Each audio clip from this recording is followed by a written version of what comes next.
stands out about things that you feel like are the most predictable? Yeah, it goes back to, fundamentals and technique. We have to be way better there. But it all starts with me at the end of the day. I got to make sure that, we have the exact plan we need to go attack, that we start fast. We got to start way faster than we did in that game. And like I said, fundamentally and technique. But again, it starts with me. I have to be better, and we will be. I'm excited for that. Was there any indication that the team might have been flat going into the game at all? Or No. I mean, we had a great week of practice, and we're a process-driven program, and on defense, same exact way. Just didn't go our way to start. We got to be way better, and way faster, and I know we will be this week. You have two veteran defensive tackles who are maybe not having the best seasons that they probably wished. What do you want to see from them as they close out their final month of their career? Yeah, I don't necessarily think that they're not having a great year. I mean, there's flashes there, game to game. Again, we have to continue to change our best. I know those guys have the same mindset as everybody, on our defense. We all have to be better. We all have to do more every single day, every single week, and that's what we're doing. I mean, today at practice, we're flying around. Another, energetic Tuesday, Wednesday, taking the next step that we need to take. you're going up against, in a way, up against your former boss and Joe Rossi. What's that? What's your thoughts on that? Yeah, I mean, I've spent a long time with Coach Rossi. 7 years. We started as quality control guys together, and really formed that relationship and that deep bond there, and worked together for a long time. So he's a real special man, great father, great husband. He's just a great person that I always looked up to. Taught me a lot to get me where I'm at today, and I'm excited to see him. But again, it's about us. It's about Minnesota versus Minnesota at the end of the day, and keep the main thing the main thing.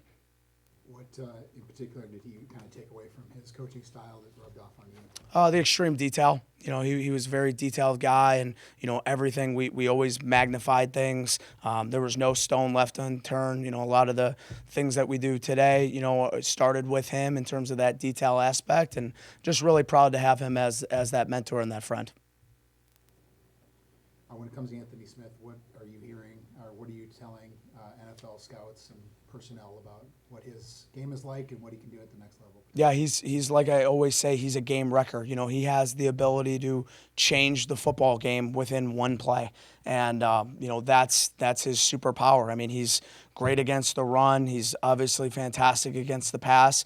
It goes back to fundamentals and technique, right? When he's working with that, we're working together, the rush and the coverage, the linebackers making the calls. We're able to, really highlight each player's strengths, especially his, and he has a fantastic road ahead of him. When a team comes out in the first drive, I always find those interesting because you don't know what to expect in the first drive. And even Iowa the other day, when they threw the ball right with that little screen, you go, okay, they're sending a message. Tell me about the first drive of a game and what you try to learn from that and extract from it. Yeah, the first drive's always a challenge defensively, just because a lot of the time, they have a beat on us in terms of the fronts, right? And there's always a lot of coordinators have what they call openers, right? And they'll have 10 to 12 plays in those openers that are scheme type plays that you have to go and you have to execute on defense in order to beat those plays. And at the end of the day, like I said to start, we have to start way faster, and that's what happened in that game. It just came down to an execution thing. Again, it starts with me. We have to be way better there. But then once you see those first couple 10 to 12 plays, you're able to adjust. You're able to settle them down. But again, can't let it happen like that to start the game. We got to be way faster there. When you were recruiting Carter Mintz, what stood out for him as a player in high school? Yeah, I loved the recruiting process of Carter because he was a guy that really worked for it. He was a guy that he had multiple gym memberships where he was, getting in weight rooms and things like that on his own, doing unrequired. And for me, that was okay, this guy's, like us. Like he works like us. He's going to fit in really well here. To get to know him, he's got a little bit of a quieter, tone to him. But then you see him on the field and he plays with that passion, that energy, that fire. So it was really exciting to see that match, that fit that Coach Fleck talks about all the time, and then being able to have him here and see what he's become, and it's been really exciting for us. Does Parrish get frustrated at all when he doesn't get more picks when you're coming into a year like this, where the expectations, and obviously they can game plan away from him, but how do you coach him through that? Yeah, I think the hard part when you have such success early on, especially at safety, right? Like, we can't control when the ball comes our way, right? All we can do is prepare those guys for when it does, to now we'll be able to execute and make plays. So there's not frustration there. He knows exactly what's happening. If the ball's not going his way, That's him doing his job as well. When it's going other places. And I think too, when you see guys like Kerry Brown having success, when you see guys like Aiden Gooseby having success, Darius Green really coming on having success, now it's kind of like pick your poison, and now he will have those opportunities. So I don't think there's any frustration there. He gets it. He comes to work every single day. He's really excited for this game. What stands out about Michigan State? I think it starts with the quarterback. The quarterback, both, quarterbacks really. Number 2, fantastic, with his legs, can extend plays, really dangerous in terms of with his feet. He can scramble to throw. He can scramble to run. So, we really have to do a really good job at keeping him in the pocket. Number 11 comes in and gives him a spark there at the end of the Michigan game. He's an accurate quarterback. He can also, run and hurt you with his legs as well. So, both those guys are pretty dynamic athletes. It starts with the quarterback. Receiver number 6, I think, is one of the best receivers in the Big Ten. And they have a collection of great ones. They got number 1, who's a really good player, number 13 in the slot, number 12, the tight end, is a good receiver. So that is a challenge for us in terms of those guys on the outside. And then the running back's fantastic player, number 5. But all 5, 7, 4, all guys that are, have done a great job at, press, and then staying on track, keeping their tracks, keeping their vision downfield, cutbacks, things like that. And O-line, just a collection of guys. They played a lot of guys at the O-line. They play really, really hard. But again, I think it starts with the quarterback and goes on from there. What sort of success can you take, or what sort of things can you take away from the Nebraska game with a mobile quarterback and opportunities to get to the quarterback and still having to maintain rush integrity? Yeah, very similar just in terms of the style of play, the scheme itself. But then again, just understand and execute the plans. That whole Nebraska week, it was about fundamentals and technique, right? Iowa week, we were stressing the ball and things like that. And then, we got to continue. Like, fundamentals and technique don't go away, right? Just because we don't highlight them maybe on this week or that week, like, that always has to be at the forefront. So that's, again, what we're stressing there, keeping the pocket contained and, just being under control. Again, having the coverage and the rush working together, to go out there and execute. Obviously, a couple of those plays were not related to you, an interception and a punt return, but do you have to gamble more when you get behind early? Philosophically, do you believe that, if you're down 17-0 or 31, you got to start taking a lot of chances? I don't necessarily, like, every chance we take is a calculated chance, right? Calculated blitzes and things like that. I think a lot has to do with how much time's on the clock, right? What is the margin of, difference in terms of the point total and things like that to make those, educated choices to go ahead and to pressure and things like that. I think, we're already an aggressive style defense, so we do blitz, a fair amount anyways. But at the end of the day, like, we don't let our circumstance dictate our behavior, and that's what I love about the defense. Like, you watch the defense fight there at the end. We're down 17-0, and then 24, and then 31 points, and going in, it's a 3 and out. To see that fight, like, that's what this defense is about. Our fight, our unconquerable will, that's what showed there, and that's what we'll continue to build off of. We don't want to put ourselves in that position, but again, like, we can't dictate certain things. My job as the defensive coordinator is to put them in position to defend all 100 yards, period. And that's what I have to get them to do. Anything else for Coach? All right, thanks, Coach. All right, thank you guys, appreciate it. Or things that you took issue with in Iowa and feel like you can work on for this week? First thing's taking care of the football. We did not do that, obviously, at the quarterback position. That's my responsibility, first and foremost. All 3 picks, all 3 of them were different. First one, game rep, he's got to learn from. The second one, another one where, we can't force the football down the field. That's another one he has to learn from. And then the third one was a product of Phil Parker. Everybody was covered. In the check down, he wanted to put the ball on the left shoulder of the running back, and he missed him by probably a foot. And it went to the opposite backer who was in a zone. It was a very well-covered play. They did a good job on that particular play. So as I highlighted those three things, those are all three things that he can work on and learn from. And the only thing that simulates that is game reps. You can't simulate those mistakes in practice. And those are the things that he has to grow on, he has to learn from, move forward with. But that was the number one thing. You know, we always want to, you know, emphasize the football. It's the number one thing Coach Fleck talks about every Tuesday when he steps into the team meeting. You know, he talks about 78% the ball, and we didn't do that. We have to do a better job this week. When you look at the slow starts on offense on the opening drives, how do you view it, and kind of what needs to change if you guys are going to start to get 7 on these opening drives? Yeah, first of all, we have to, you know, a big emphasis this week, you know, is that we want to start fast, and we want to start fast in every football game. But I think it comes down to the slide that I showed him a couple weeks ago in our unit meeting on Sunday, and the slide I showed him this past Sunday. Starting fast starts with execution. You know, I think when you look at those plays that stall maybe in the first drives of the game, it comes down to two things. The defensive guys made a play or we didn't execute. And I look at it always from the standpoint of we have to execute better. And again, that's another thing. I talked about the football. That's another thing that falls on, you know, within my responsibility. I have to get the guys executing faster. I have to get them understanding what we're attempting to do maybe earlier in the football game as opposed to maybe getting into the flow of it. We don't want to get into the flow of anything. We want to attack from the start. And I think that's been a, you know, emphasis that we've hit on all season. It just hasn't come to fruition yet. And we have to, you know, emphasize that. We have to start fast. We have to accelerate in the middle and we have to finish strong. That's how we have to execute every game from here on out. Any different approach with Drake after he comes off a bad game? No, not at all. You see, one thing I said to him at halftime is, you know, we're down, and I looked at him in the eye and I said, don't change. Stay the same. You know, you're not going to react to what's happening, you know, about everything that could have went wrong. And we as a quarterback and the leader of the organization, especially on game day like that, you can't flinch. And this week we haven't flinched either. You know, we went back to our process. We might have evaluated things that maybe turned into negative things on Saturday, and maybe we tweak it here and there. But the process is the process.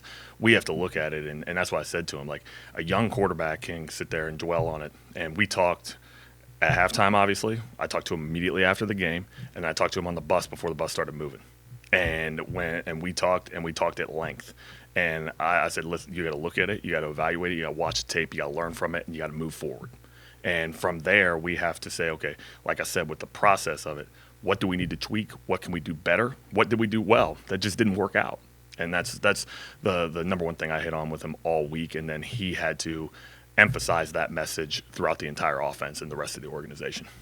Do you anticipate with a young quarterback like that a team's going to come out and give him different looks early in the game to do just that, to try to rattle him, to try to get him to think that, does that enter into a scouting report? Or? Not really. And if you like, we faced unscouted looks all year, and I think I take that. I always say that to him when he comes off after the first drive. That's a compliment to you, bud. And if they're going to give you unscouted looks, they're going to give you things that you haven't seen or we haven't prepared for. I think that's a compliment to us offensively, you know, and then we have to adjust. So it goes back to the one thing, too, is when teams give us different things or maybe that we didn't get prepared for. Like, I'll give you an example. Against Rutgers, the second play of the game, they haven't played one snap of single high rotation into the boundary one time. We ran a pin and pull play to the boundary. We were expecting a different coverage. We didn't have an alert on it, so Drake saw it, and now that was one of those things where then after that play, we put an alert on that run if we got boundary rotation. It was one of those things where it's like, all right, we have to be able to do a good job of seeing what they could do and then how to be able to attack it. With what we do on offense, the multiplicity, the things that we're doing, formation, splits, movements, defenses might do some things that are just a little bit different. And that's why you saw after the first two drives of the Rutgers game, we settled in. But that goes back to my original point of we can't settle in. We have to go right from the start, and we have to be able to adjust, and not everything's going to be perfect, you know. And that's why I always say every time in this week it's a player's game.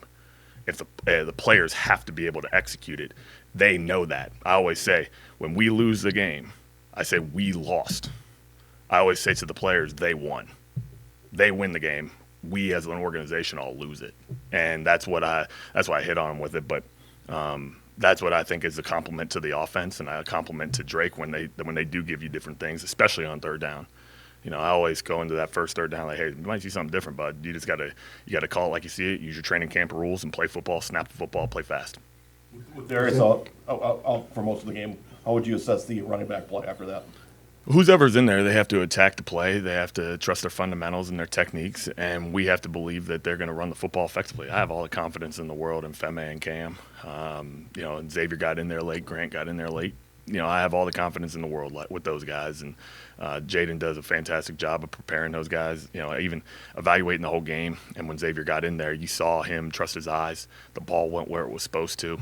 That's a testament to his position coach. You know, getting that young guy ready to play, but we have to do a really good job protecting the football there, trusting what we see, use our technique. Back to Max's question. Yeah. Did Iowa present some unscouted looks to Drake that he? No, not particularly. The one thing with like the first interception was the corner just hung back, you know, and that was like a picture where, okay, he was expecting the corner to do this, he did that, he let the ball go. Like he told me right after the play, as soon as the ball came off his index finger, he knew it was a pick. You know, and it was just one of those things where it's a game rep where you got to learn from it. And he was great. You know, after it, he responded and he kept going, he kept pushing. I'm trying to think of throughout that game, like different things that they do. You know, Iowa just presents so many different challenges and so many different problems. Like I always look at that as a defense that is so sound and so complete where you have to stay on schedule. We went 3 and out the first drive. Then we went down 10-0, and it was one of those things where we know within an Iowa game, you get down by a certain amount, Phil just stays, it keeps it in front. It forces you to go the length of the field and things like that and be disciplined to be able to do that. You look at the game in 24, we jumped out to the early lead. Then in the second half, you know, he was a little bit more aggressive. That stuff runs through my head constantly, you know, how they attacked us and those types of things. And I know, you know, that's the thing that I think, you know, doesn't sit well with me because it's just we have to be able to take what the defense gives us and allow the explosives to come in that type of game. And it goes back to the original thing, starting fast. Can't go 3 and out. With the offensive line, you guys played your most physical and consistent game 2 weeks ago Yeah. against Nebraska. Then last Saturday, they're getting pressure with 4 guys. You can't run Right. into an even box. Right. What's the message to the offensive line this week heading into the bye? Well, I think number one, we were able to stick to our game plan in the Nebraska game because, you know, it was complementary football. Defense was getting stops. We were flipping field position. We didn't necessarily score as much in the first half as I would like to. I think it was 7-6 at the half. And then in the second half, we went out. We ended up having those couple big drives. But I think it was allowing us to stay within the game plan and staying on schedule. The first third down of the game, we didn't convert, but I want to say it was 3rd and 4. Pretty manageable third down, you know, and so to be able to get in that, and we ran the ball the first 2 plays. So it was one of those things where if we can stay on schedule and we can stay within the game plan, that allows an offensive line to stay aggressive. When you get down 7-0, 10-0, and then 17-0 like we were, the game plan changes. You can't sit there and say, okay, we're going to continue to attempt to run the football, things like that. Like we got to be able to create explosives, create chunks, and that's the thing with Iowa. Like you get down like that, it's a challenge. And we have to do a good job of playing complementary football within the offensive side of the football, move the chains, not get 3 and outs, flip the field, put points on the scoreboard. And when we get down inside the green zone, we need to score touchdowns. Time for 2 more? With Rossi coming back to town, you guys were coordinators together your first year. You've been with him here at Minnesota. Is there a challenge knowing that you know Joe Rossi's defense? You went against it in practice for a very long time. And how has he kind of evolved now here at Michigan State? And he's probably one of the best defensive coordinators I've had the privilege of being around. You know, he was one of those guys back in 2017. He was an analyst. I was an analyst. Danny was an analyst. And we all sat in that corner. You know, I remember all the guys when the coaches were on the road recruiting, it was us 3 in the office. You know, and so I always remember him like he's constantly watching football. He's constantly trying to evolve the defense and get that defense better, whether it was here, whether I know it was at Rutgers, whether it was at Michigan State. You know, he's one of those guys where you're always going to have to be on your game. I always remember, you know, I've had, you know, obviously going against Danny every day now, But I mean, Joe Rossi the first year, then Corey Heatherman the second year. So it's been a challenge in practice, you know. So it's been fun to see how he's grown, how he's deploying those particular guys on his defense, and how they play hard. You know, the Joe Rossi defense. I watched a little bit of the game against Michigan on TV, and I mean, the way that they play, you can see it on television, and you will put the tape on, you can see those guys playing hard. And I know that's the number one thing he preaches is running to the football, swarming, those types of things, and that's how he is. And then he's as sound as they get. You know, they line up where they're going to line up. They're going to play football. They're going to be gap sound. They're going to disguise things. He's as best as they get, as good as they come. You know, and so I couldn't say enough good things about him. One more if anyone's got it. All right, thanks, Coach. Thanks, guys.